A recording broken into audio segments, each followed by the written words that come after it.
ప్రభు నామములో మీ అందరికి వందనాలు. మీరందరూ బాగున్నారా? మీ అందరి కోసం నేను అనుదినము ప్రార్థన చేస్తున్నాను. మీరందరూ బాగుండాలని, మీ యొక్క ఆత్మీయ జీవితంలో మీరు ఉన్నతమైన స్థానంలో రావాలని, మీ పరిస్థితులన్నిటిలో దేవుడు కృప చూపాలని, మీ కుటుంబాలలో దేవుడు నెమ్మది సమాధానం ఇవ్వాలని నేను అనుదినము ప్రార్థన చేస్తున్నాను. మీరు కూడా మీ విశ్వాస జీవితంలో మీరు ప్రార్థన చేసుకోండి. దేవుడు మీకు తోడుగా ఉంటాడు. ఇంకా మనము ఈ యొక్క సంవత్సరంలో చివరి దినంలో ఉంటున్నాము. ఈ యొక్క నవంబర్ మాసము 28 తారీఖులోనికి దేవుడు మనల్ని ప్రవేశింపజేశాడు. ఇంకొక 32 రోజులైతే ఈ యొక్క సంవత్సరం అయిపోతుంది. మరలా మనం నూతనమైన సంవత్సరంలోకి వెళ్తాం మనం. కాబట్టి ఒక వాక్య భాగాన్ని చదువుకొని మనం ముందుకు వెళ్దాం. చూడండి, లూకా సువార్తలో 16వ అధ్యాయంలో 11వ వచనంలో ఈ మాట రాయబడి ఉన్నది. ఏంటిదంటే మాట, మిక్కిలి కొంచెములో నమ్మకంగా ఉండిన వాడు ఎక్కువలోనూ నమ్మకముగా ఉండును రాయబడి ఉంది. చిన్న మాట ప్రార్థన చేసుకుందాం. ప్రేమ కలిగిన దేవ, కనికరమైన పరలోక తండ్రి, స్తోత్రాలు.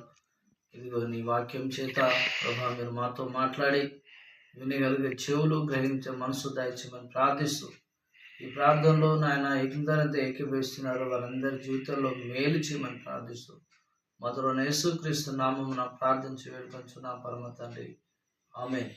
ఇక్కడ పరిశీలన చేసినట్లయితే దేవుని వాక్యం ఏమంటుందంటే, లూకా సువార్త 16వ అధ్యాయంలో ఏం చెప్తున్నాడంటే నమ్మకం గురించి దేవుడు మాట్లాడుతున్నాడు.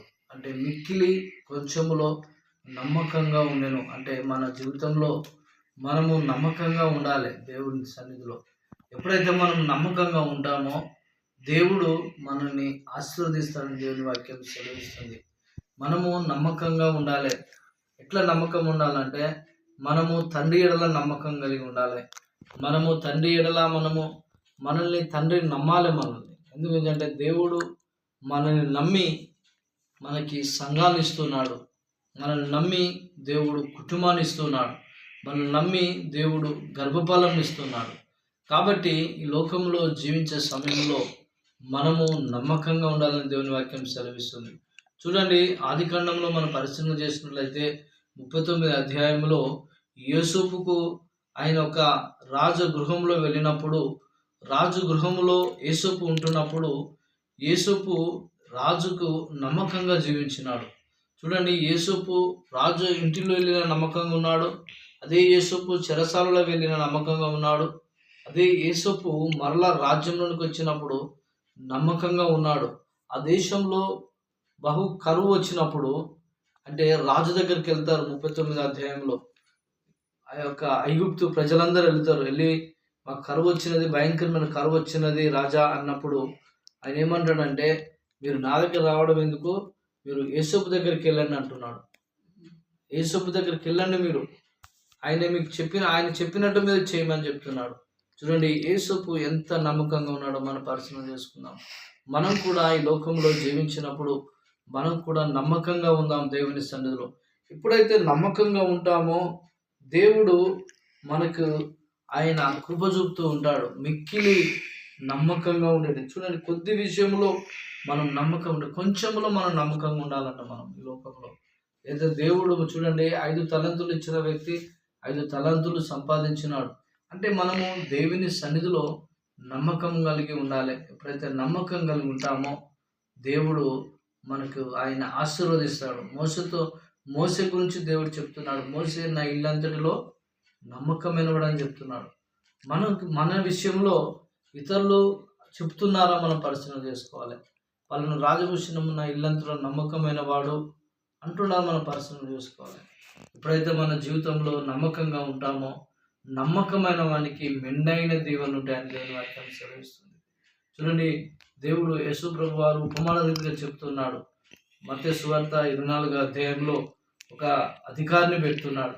అధికారి పెట్టి మీరు అందరికీ అన్నం పెట్టమని చెప్పి వెళ్ళినప్పుడు అనుకోని గడియలో ఏ వ్యక్తి అయితే అక్కడ ఉంటున్న ప్రజలకి భోజనం పెడతాడో ఆడు నమ్మకమైన వ్యక్తి అని బైబిల్ వాక్యం సెలవిస్తుంది. మనం కూడా ఈ లోకంలో జీవించినప్పుడు నమ్మకంగా ఉందాం. దేవుని సన్నిధిలో మనం దీవించబడదాం.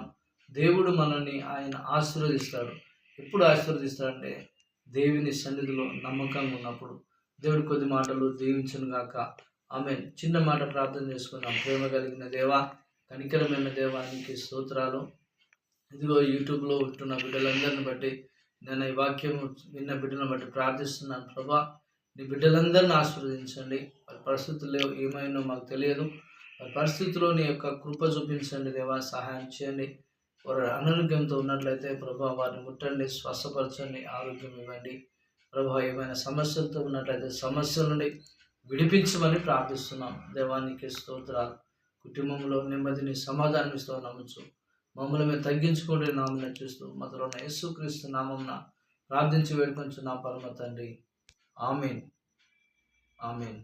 ఆమేన్. దేవుని నామములో అందరికీ వందనాలు.